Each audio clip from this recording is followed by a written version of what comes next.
Thank you all so much for joining us today for the October installment of our Tech Accelerator webinar series. Our topic this month is technology funding through the Office of Developmental Programs.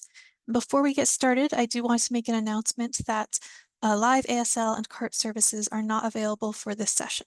I do sincerely apologize for that, and those accommodations will be in place when the recording comes out. So this session is being recorded, and the video will include picture-in-picture ASL translation as well as a full transcript. You'll be able to access that video on our website at disabilities.temple.edu, and I'm going to go ahead and put that link in the chat for you as well.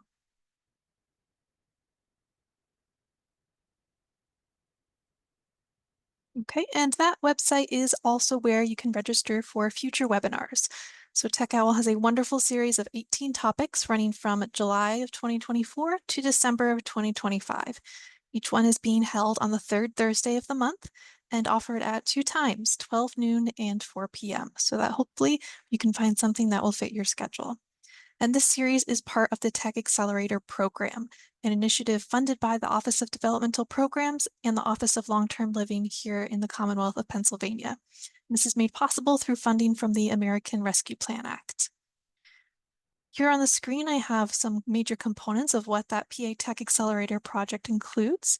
It includes training and resources to build capacity for stakeholders, readiness evaluation to develop tools for successful adoption of remote supports and assistive technology, statewide assessment to plan and benchmark technology-first systems change, a provider survey to assess technology awareness and resources among providers, and finally 2 technology summits, which will be live events hosted in Philadelphia and Pittsburgh this coming March to enhance awareness of tech solutions. We're really looking forward to being able to get together with people in person at those as well. You can learn more about all of these fantastic projects that are part of the Tech Accelerator initiative on our website at disabilities.temple.edu using the link in the chat. And with that, I'm going to introduce our guest speaker for today. We have Julie here from the Office of Developmental Programs, who's a wealth of knowledge about all the funding sources available for those stakeholders. So I'm going to go ahead and turn it over to Julie to introduce herself.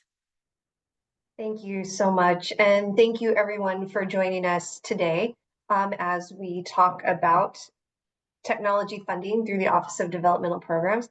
As mentioned, my name is Julie Moshan. I am the Director for the Division of Policy and Innovation with the Office of Developmental Programs. All right, so our agenda today is I'm going to give a high-level overview of the Office of Developmental Programs for anybody that might not really understand who the Office of Developmental Programs is and what the Office of Developmental Programs does. I'll talk about how technology is funded through the Office of Developmental Programs, and that's through waivers and base funding, and I will describe what those are and what the differences are between the two. Then we'll talk about service definitions that cover technology and the types of technology that are funded. We also have some additional resources. Like I said, this is going to be fairly high level. Often any one slide could be an hour presentation in and of itself if we wanted to really dive into the details. And also we left some time at the end for questions. Feel free to enter questions into the chat at any time. It's just we will answer as many questions as we can at the end of the presentation. All right, so starting with an overview of the Office of Developmental Programs, or ODP. I will try not to use acronyms today, but some people know the offices by their acronyms, so I at least wanted to acknowledge both Office of Developmental Programs or ODP, whatever you prefer. So the Office of Developmental Programs is one of many state government offices within the Department of Human Services. Some other offices that you might be aware of are the Office of Long-Term Living, or OLTL, the Office of Medical Assistance Programs, or OMAP. So each office, they serve a different population of people, or they have a different purpose to their services. So I will describe where the Office of Developmental Programs fits in relation to the scope and the services and the purpose. The Office of Developmental Programs has responsibility over the system of services for people with developmental disabilities. The mission of the Office of Developmental Programs is to support Pennsylvanians with developmental disabilities to achieve greater independence, choice, and opportunity, and live everyday lives.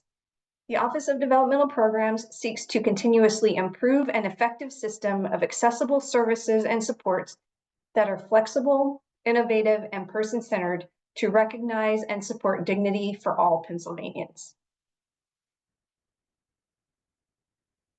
All right, so kind of having a broader understanding that office serves people with developmental disabilities, more specifically, to be eligible for services through the Office of Developmental Programs, an individual must have a diagnosis of at least one of the following: intellectual disability, autism spectrum disorder, or a developmental disability. And we have two categories of developmental disability.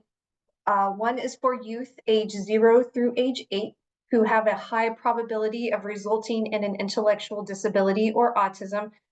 Sometimes at those younger ages, it's more difficult for professionals to determine what the diagnosis, what the correct diagnosis is, the most accurate diagnosis is for youth.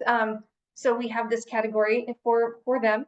And then we also have a category for youth age 0 through 21 who have a medically complex condition. So in addition to having at least one of those diagnoses, the individual must also have adaptive skills deficits in, and I know the slide says 3, it's 2 for base funded, 3 for waiver funded. So 2 or 3 or more areas of major life activity. And those major life activities are self-care, understanding and use of language, learning, mobility, self-direction, and or capacity for independent living based on an assessment of adaptive functioning. Okay, and then Everyday Lives, Values, and Action is a document that was developed by individuals, families, and organizations that support individuals and their families. The Office of Developmental Programs uses Everyday Lives, Values, and Actions as a guide when developing policy, services, and designing programs. Providers of services will use these recommendations to support individuals and their families to achieve everyday lives. So there are 14 recommendations, and they are: assure effective communication, promote self-direction, choice, and control, increase employment, support families throughout the lifespan, promote health, wellness, and safety, support people with complex needs, develop and support qualified staff, simplify the system, improve quality, expand options for community living, increase community participation, provide community services to everyone, evaluate future innovations based on everyday lives principles, and promote racial equity. So you might already be thinking of different ways that technology can be used to help people achieve these recommendations. And if you are, that's great. I'm hoping that I will catch up with you later in this presentation. All right, so funding, and this is just a general, this isn't specific to technology yet. Once again, just kind of high level how funding works with the Office of Developmental Programs.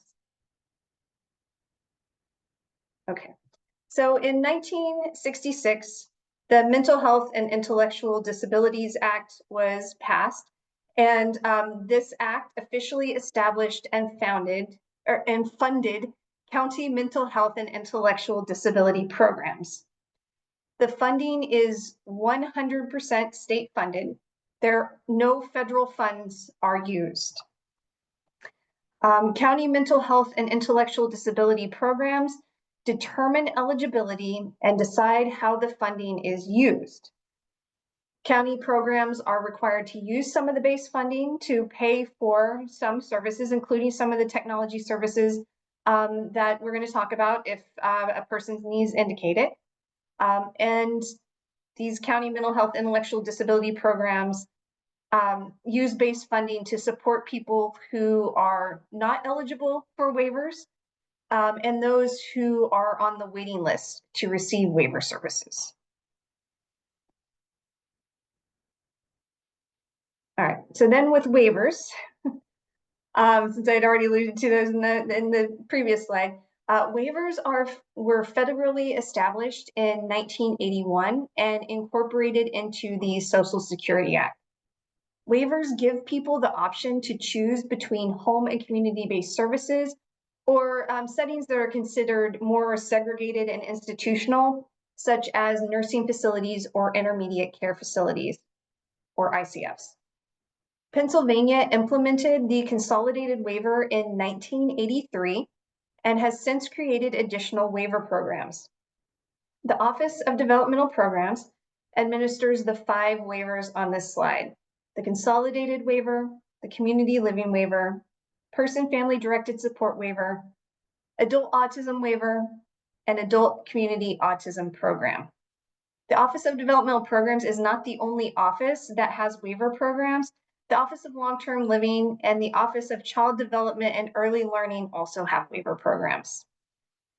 Waivers are funded with state and federal funds. So remember, base funds were just state funding. Waivers use federal and state funds. And the percentages change for the funding from state and federal from year to year, but it's approximately 50% federal and 50% state.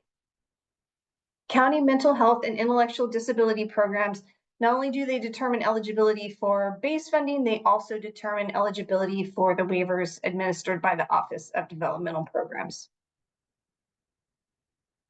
Being determined eligible for the waivers, I feel like we need to point this out for people who might not be aware. Being determined eligible for the waivers does not mean services will start right away. There are more people in Pennsylvania who need a waiver than ODP can provide services to. So each person will have their urgency of need for services determined. If services are not available, the person will be placed on the wait list.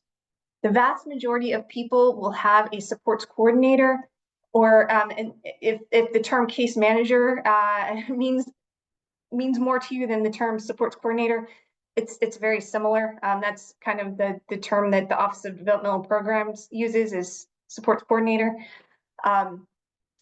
Vast majority of people will have a supports coordinator while on the wait list, and we will talk about what supports coordinators do and how they help people in a couple of slides. All right, so if you saw that list and you saw 5 different waivers and you were wondering why do you need to have 5 different waivers? There are differences between the waivers, and so this slide shows one of the differences, and that's that some of our waivers have annual limits on the services that people can receive in that waiver. So right, there's a long list of services that are available through each one of these waivers. And then in the person family directed support waiver, there is a $47,000 annual limit or yearly limit on those services. And you can see that there are some services such as supports coordination and supports broker that are outside of that limit.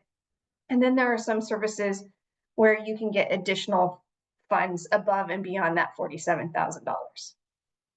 The community living waiver has a $97,000 yearly limit with an exception for supports coordination. So like I said, that's one difference. And then what's not on the slide, there are some differences in eligibility. And the name of these waivers kind of gives it away. So the adult autism waiver and the adult community autism program require individuals to be age 21 or older. So that's where the adult part of the title comes in. And they also need to have a diagnosis of autism spectrum disorder. So that's another difference. Okay, so as I promised, supports coordinators. most people who are determined eligible for services through the Office of Developmental Programs will receive supports coordination services. These supports coordination services locate, coordinate, and monitor needed services and supports. And this can include services and supports that are not funded through the Office of Developmental Programs. Supports coordinators also help individuals plan for the life that they want to live. The individual and their team discuss the individual's needs and explore options to meet those needs. If a service paid through the Office of Developmental Programs is identified, it will be added to the individual support plan for authorization. And then at the bottom of the slide, you'll see a picture of 3 buckets. And these come from the Life Course Tools and Framework, which I'm also going to talk about a little bit more later on in the presentation. But just to kind of give you like, why am I talking about the 3 buckets? So we encourage individuals, families, and professionals to use the tools and framework to have life experiences that move the individual toward their goals, encourage high expectations for the individuals, and integrate multiple types of supports. A lot of times as professionals in fields that work directly with families, when we are talking about providing supports to families, we focus on actual goods and services, but we know that families need more. Sometimes they need information about a disability diagnosis or about a particular type of technology. Sometimes they need opportunities to connect with others who have been in their shoes. So the blue bucket represents discovery and navigation, having the information and tools you need to navigate life. Sometimes we don't need anything but information about a topic, so we can make a decision or simply know what's going on, and that applies to technology as well. The orange bucket represents connecting and networking, making connections with peers and resources to help you navigate who has been in your shoes. And once again, like you might want to talk to somebody who has a similar need for technology and what has worked for them and what hasn't worked for them. The green bucket represents the goods and services, the day-to-day tangible items you buy or use from public and private organizations in your community. These are the things that we connect with to make our daily lives possible and successful. So while this presentation focuses on technology funding available through the Office of Developmental Programs, these buckets help remind us that there might be information and tools available through other sources, such as, and I'll talk about the school districts, the Office of Vocational Rehabilitation, or it might be helpful to talk with others who have used technology. And so I'm going to, throughout the presentation, give you some of those other resources that might be available to you. All right, now we're going to talk about technology and services covered through the Office of Developmental Programs. Okay. Assistive technology is a service covered through the Office of Developmental Programs waivers and through base funding. So the definition of assistive technology is an item, piece of equipment, or product system acquired commercially off the shelf, modified, or customized that is used to increase, maintain, or improve an individual's functioning or increase their ability to exercise choice and control. So I have, there are 3 different pictures on this slide. On the bottom left, there are 5 different speakers for voice assistant devices. And this is one example of assistive technology. And so these speakers use Amazon's Alexa, Google Assistant, or Apple's Siri. And these devices respond to voice commands and can help people turn their lights on and off, turn the television on and off, control the temperature in their home, play music, call people, keep a shopping list. I know a lot of people already use these in their homes, but they can, they're also very useful to the people that we serve and help them be more independent in their home. Another example of assistive technology, and that's the second picture, are different types of locks that don't require keys, because a lot of people have difficulty using keys to lock and unlock their doors. So the type of lock would depend on the person and their needs. Some use number pads, some use fingerprints, and then the picture on this slide uses an application on the person's phone. And then just as a reminder, the third picture is that assistive technology does not always have to use a sophisticated electronic device. Some people prefer physical printed documents like a graphic organizer, visual schedule, or a communication board.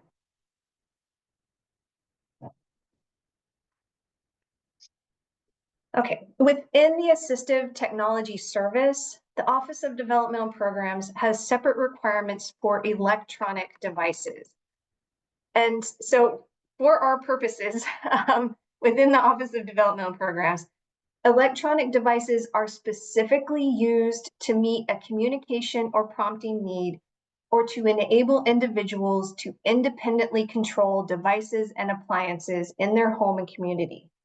Examples of electronic devices include tablets, computers, and electronic communication aids. Applications for electronic devices that assist an individual with an identified need are also covered. So as we discussed in the previous slide, the Assistive Technology Service covers other items that are not considered electronic devices.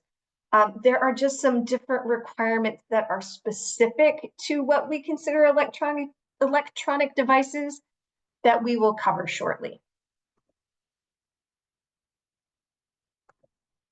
All right, so now let's talk about some of the questions the individual's team should think about when determining the individual's need for assistive technology.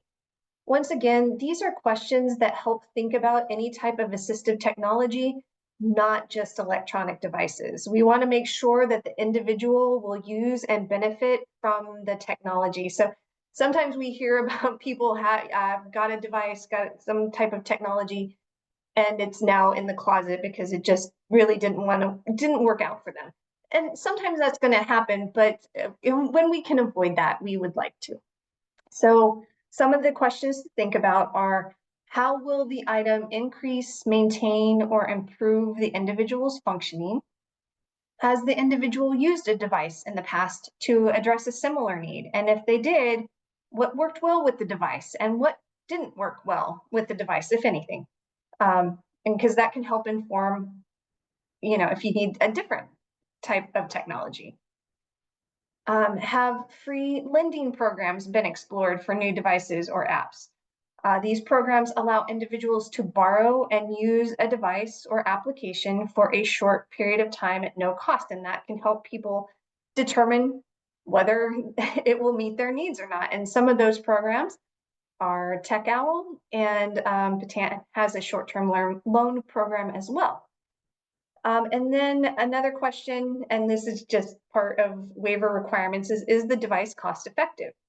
And one example of that is if there are multiple similar devices that meet a person's needs, the least expensive option must be chosen. Okay. Now, evaluations are also for assistive technology. They are covered. They can be covered under the Assistive Technology Service, but they could also be covered under physical therapy, occupational therapy, speech language therapy. And while those therapy services are waiver covered services, a person might also have a physical therapist through medical assistance or through their private insurance. And they've done an evaluation and are recommending a specific device. That is also okay. Any one of those is fine. The independent evaluator must be familiar with the specific type of technology being sought and may not be a related party to the assistive technology provider. The evaluation must include the development of a list of all devices, supplies, software, equipment, product systems, and/or waiver services, including a combination of any of those things that would be most effective to meet the needs of the individual. And then once again, the least expensive option from the list that would meet the person's needs must be selected for inclusion on the individual support plan. And these assessments, if an item costs $750 or more and will be purchased through the assistive technology service, an evaluation, that type of evaluation is required. Okay, so there are some limits to the assistive technology service. And one is that there's a lifetime limit of $10,000 per individual for all assistive technology. But if additional funding is needed, we do have the Office of Developmental Programs does have a process. We call it the variance process, can be used to request funding above that $10,000 lifetime limit. And then the second one is that no more than one replacement electronic device. So this is what I was talking about, why we have electronic devices spelled out as a kind of a separate thing. Because no more than one replacement electronic device is allowed every 5 years. And remember, those are like the tablets, the computers, the communication assistance devices.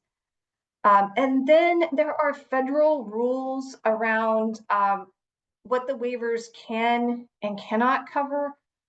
So one of those rules is that the waivers cannot pay for things that other offices are required to cover. And I'll talk a little bit more about that because this applies to all services that I'm going to talk about today.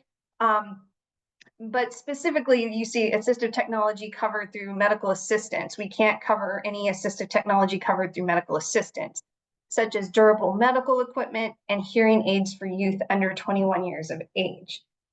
So durable medical equipment that's covered through medical assistance includes wheelchairs, walkers, hospital beds, alternating pressure mattresses, lifts.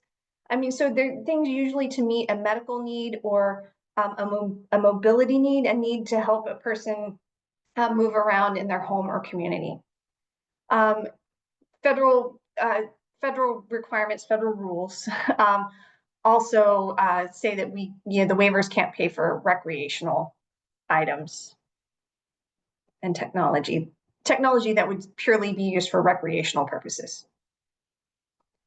So there are some additional limits regarding technology not covered by the waivers that we don't have time to discuss today, but once again, your supports coordinator should be able to help you out. Okay, so that was assistive technology. We also have a separate and unique service called remote supports, and that is covered by the Office of Developmental Programs waivers and base funding.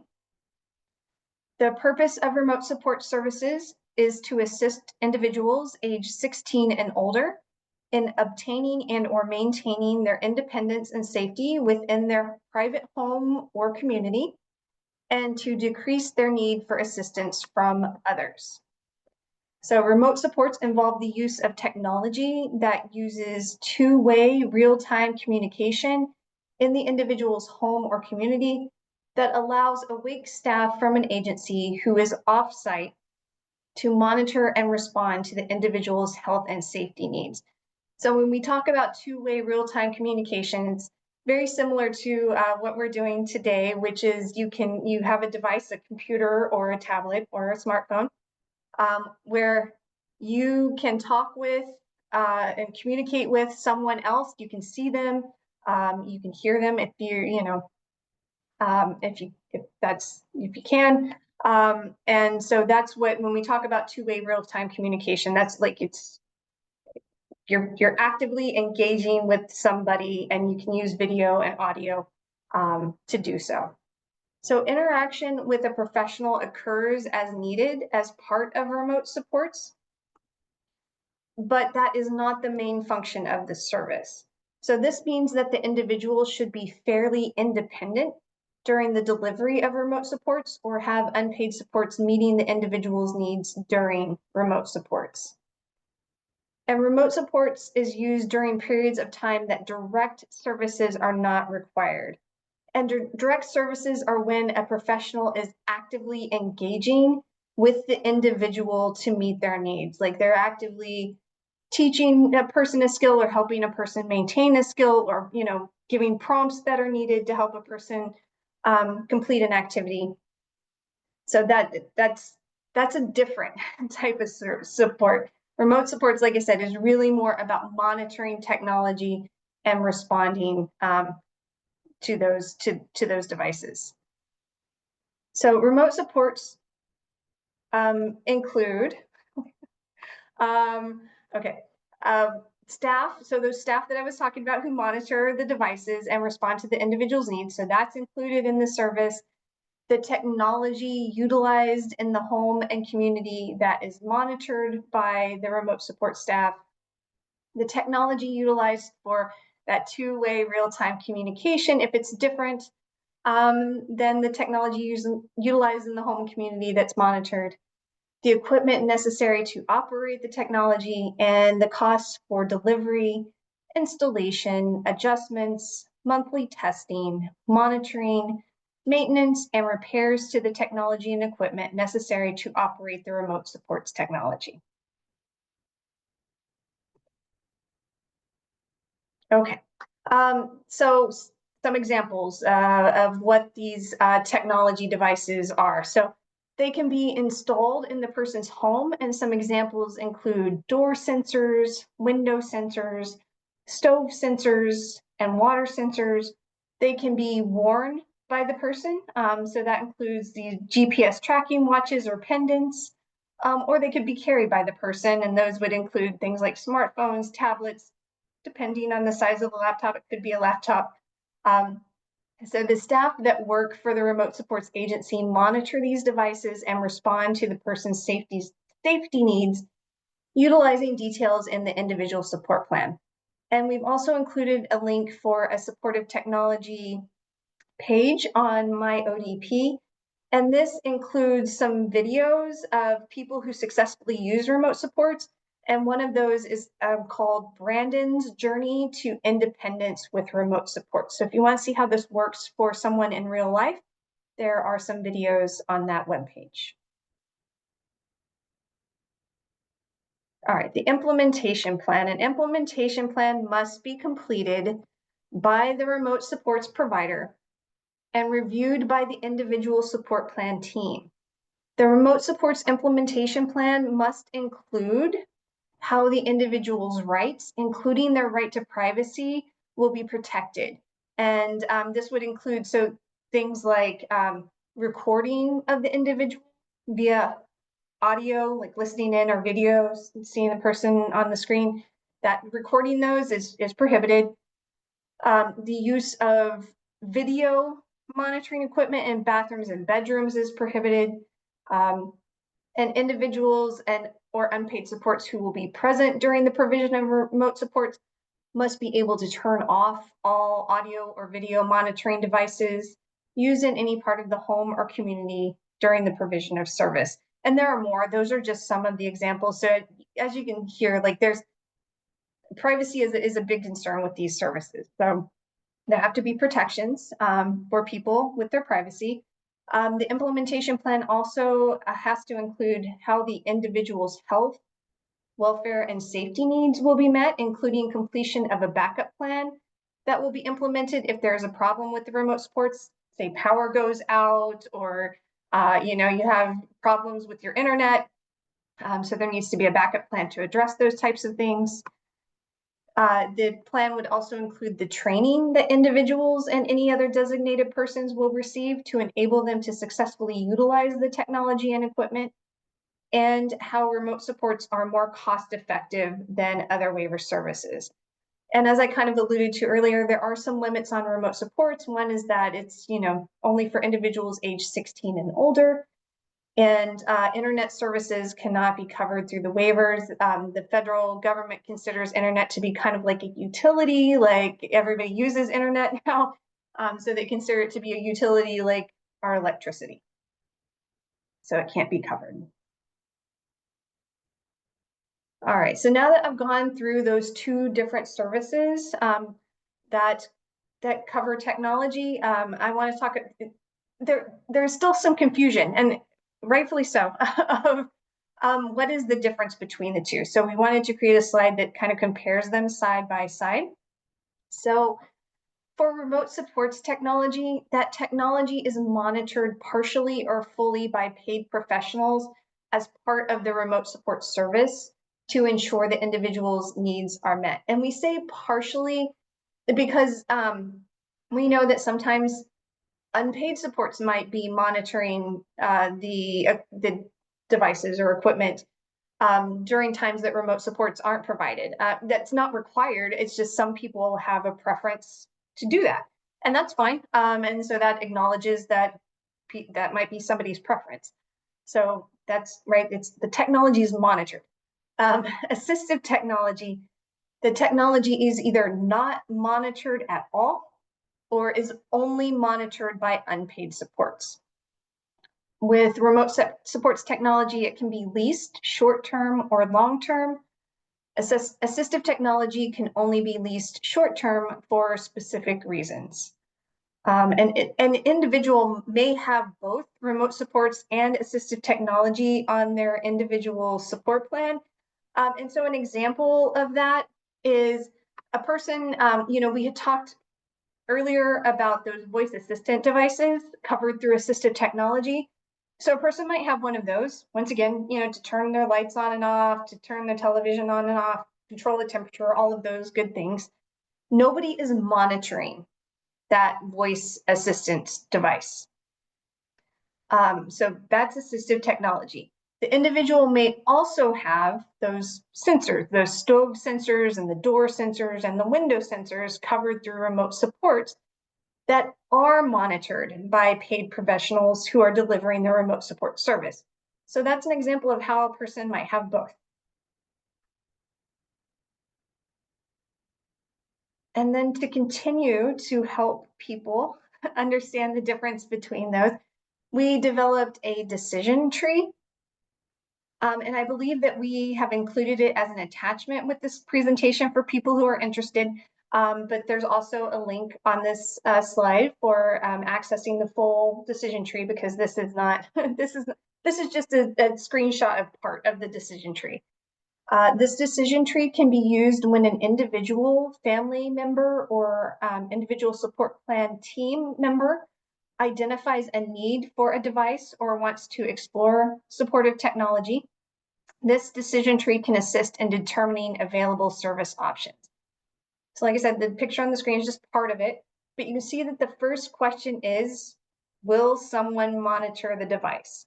If the answer is no, the device is most likely assistive technology. If the device will be monitored by someone, there are questions about who will be monitoring the device, and then that it helps people understand whether it's remote supports or assistive technology.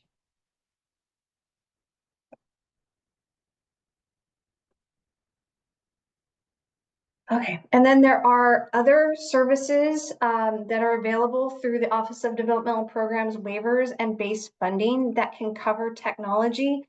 We don't have time to go over all of them in detail today. But once again, if you have questions, please put them in the chat and I'm happy to try to answer them. High-level home accessibility adaptations cover technologies such as accessible alerting systems for smoke, fire, or carbon monoxide for individuals with sensory impairments, and modifications needed to accommodate an individual's special sensitivity to sound, light, or other environmental conditions. Vehicle accessibility adaptations can include vehicular lifts and customized devices necessary for the individual to be transported safely in the community. And then residential habilitation, life sharing, and supported living are the Office of Developmental Programs residential services. And just due to how those services are, what they cover, how they're paid, they're a service available really, like one provider is responsible for individuals in these residential services 24/7 to meet their needs and provide support that's needed. And because of that, there are types of technology that is covered under those services. And an example is if technology is used by multiple people in a residential home, that would be covered under the residential service versus assistive technology or remote supports.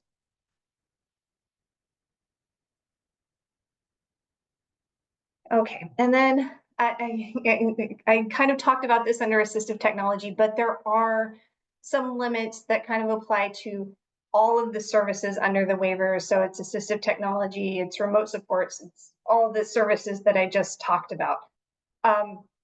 So it is a federal rule that the waivers cannot pay for technology that other offices are required to cover. So once again,